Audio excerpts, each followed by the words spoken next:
The possibility of war with North Korea was what led to the exchange of fiery rhetoric between U.S. President Donald Trump and North Korean leader Kim Jong-un during the early months of his presidency. A new book claims that former President Barack Obama had told Trump that he will have a war with North Korea on his watch when he enters office.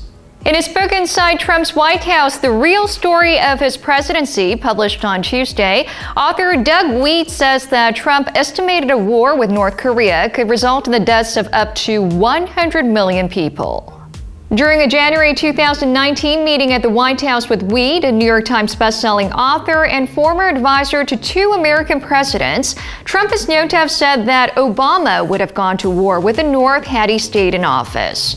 But as the two countries started to engage in dialogue in 2018, Trump appeared to be boasting of the historic step he took to meet the North Korean dictator in person, saying they now have a great relationship, a good chemistry, and they both wanted to avoid conflict.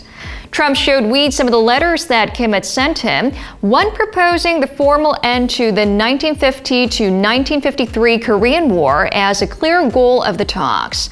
In a letter cited by the author, Kim even calls Trump "Your Excellency." Wead claims that the North Korean leader is fascinated by Trump and he wants to make history with him. What White House senior advisor Jared Kushner suggested is more interesting, that Kim had problems with Trump at first because of issues surrounding his own father. In the book, Wead quotes Kushner as observing that the letters clearly show that Kim wants to be friends with Trump, but that goes against what his father told him: never give up the nuclear weapons. Kushner even went on to say that Trump is like a new father figure, so it's not an easy transition. Trump also believed that American allies, including South Korea, was ripping the U.S. off.